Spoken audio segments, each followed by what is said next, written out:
Alkisah. Di sebuah desa tinggallah seorang simbok sebatang kara bernama Mbok Surip Dadapan. Setiap malam Mbok Surip selalu berdoa kepada Tuhan agar dikaruniai seorang anak.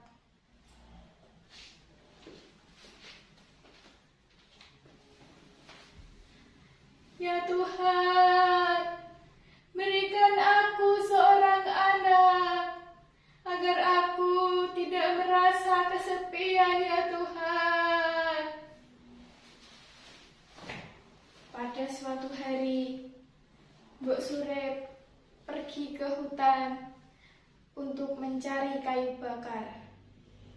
Karena sangat lelah, ia pun beristirahat di bawah pohon.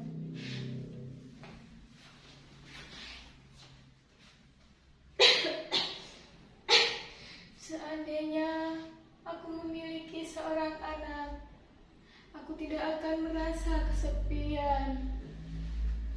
Tiba-tiba bumi berguncang, terdengar suara bergemuruh. Lalu datanglah raksasa yang berbadan besar dan seram.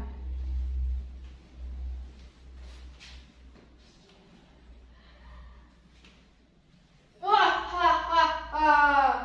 Mbok Surip, ku dengar kau menginginkan seorang anak. Aku bisa mengabulkan keinginanmu, Mbok Surip. Wah, ha, ha, ha. Benarkah wahai raksasa? Tentu saja, Mbok Surip. Tetapi aku memiliki syarat untukmu. Ketika anak itu berusia 17 tahun, maka berikan dia kepadaku untuk kujadikan santapan.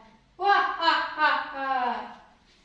Tanpa berpikir panjang, Mbok Surip menyetujui tawaran dari raksasa karena ia sangat menginginkan seorang anak. Raksasa pun memberikan biji mentimun kepada Mbok Surip. Mbok Surip pun segera pulang dan menanam biji mentimun itu. Setiap hari Mbok Surip selalu menyirami biji mentimun itu dan selalu merawatnya dengan penuh kasih sayang. Beberapa hari kemudian, tumbuhlah mentimun yang sangat besar dan berwarna kuning keemasan. Mbok Surip pun segera memetik mentimun itu dan segera membelahnya. Ternyata di dalam mentimun itu ada bayi kecil yang sangat cantik. Awe, awe, awe. Mbah, cantik sekali bayi ini. Akan kuberi dia nama Timun Emas. Mbok Surip memberikan nama Timun Emas kepada bayi kecil itu. Kini yang menjadi impian Mbok Surip untuk memiliki seorang anak pun telah terwujud. Maka Mbok Surip sangat menyayangi dan sangat merawat Timun Emas dengan penuh kasih sayang. Tahun bertahun berganti, Timun Emas tumbuh menjadi gadis yang sangat cantik. Hingga genap 17 tahun usia Timun Emas. Nduk Timun Emas cah ayu, tak kandhani mengko ana tamu buta ijo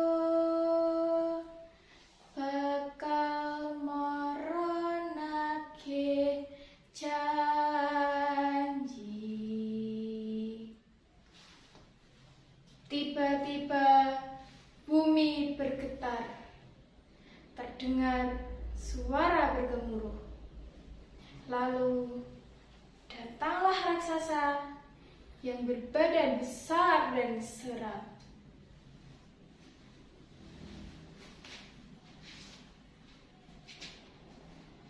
Wah, Mbak Surip, keluarlah Mbak Surip. Aku datang menagih janji Mbak Surip. Karena merasa takut dimakan raksasa, Mbak Surip pun meminta timun emas untuk keluar lewat pintu belakang. Mbak Surip juga memberikan sebuah bekal kepada timun emas. Sementara itu, Mbak Surip keluar untuk menemui raksasa dan memohon agar tidak mengambil timun emas.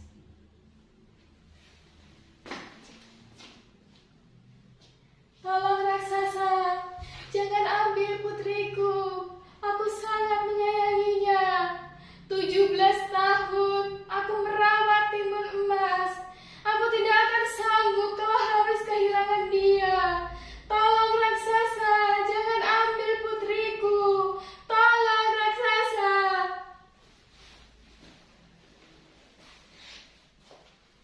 Tidak, Mbak Surip. Kau telah berjanji kepadaku akan memberikan timun emas untukku. Kali ini aku datang untuk menagih janjimu, Mbak Surip. Raksasa melihat timun emas yang keluar lewat pintu belakang. Raksasa pun segera berlari dan mengejar timun emas. Timun emas, jangan melarikan diri. Aku akan menangkapmu, timun emas. Tunggu aku. Raksasa pun mengejar timun emas. Timun emas merasa ketakutan. Ia pun segera berlari menjauh dari raksasa. Sementara itu, Mbak Surip tetap memohon kepada raksasa agar tidak mengambil timun emas. Tolong raksasa, jangan ambil timun emas. Raksasa, aku mohon. Ya Tuhan, tolong selamatkan timun emas.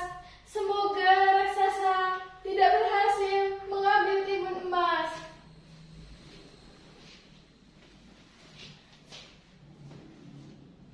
Ya Tuhan, bagaimana ini? Raksasa mengejarku. Aku harus berlari dari sini. Timun emas merasa sangat ketakutan.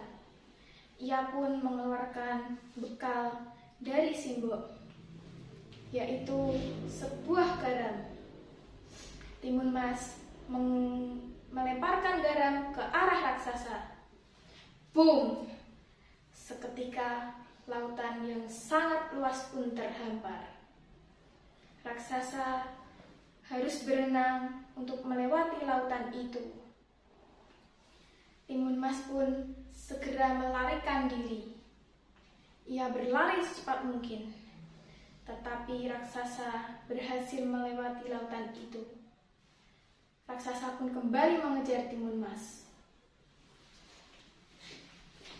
Tidak, raksasa berhasil melarikan diri.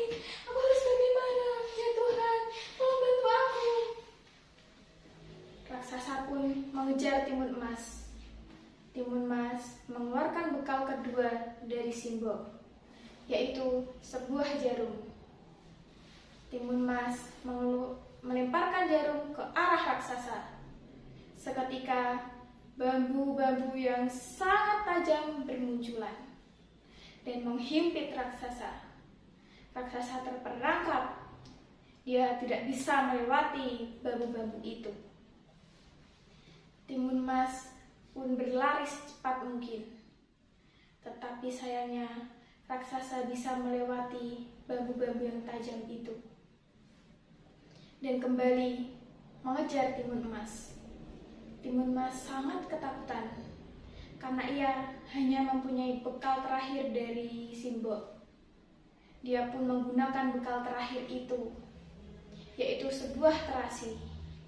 Timun Mas melemparkan terasi ke arah raksasa. Seketika lumpur yang sangat dalam menarik raksasa ke dalamnya.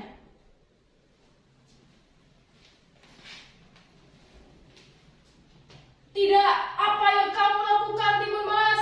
Aku tidak bisa bergerak. Tolong aku, Timun Mas. Tolong aku. Raksasa tenggelam ke dalam lumpur-lumpur yang sangat dalam itu. Timun Mas pun segera pulang dan menemui Mbok Surip. Mbok Surip sangat bahagia karena Timun Emas baik-baik saja dan selamat. Akhirnya mereka berdua hidup bahagia bersama. Begitulah kisah cerita Timun Emas dan raksasa yang akhirnya hidup bahagia bersama Mbok Surip dan Dapal.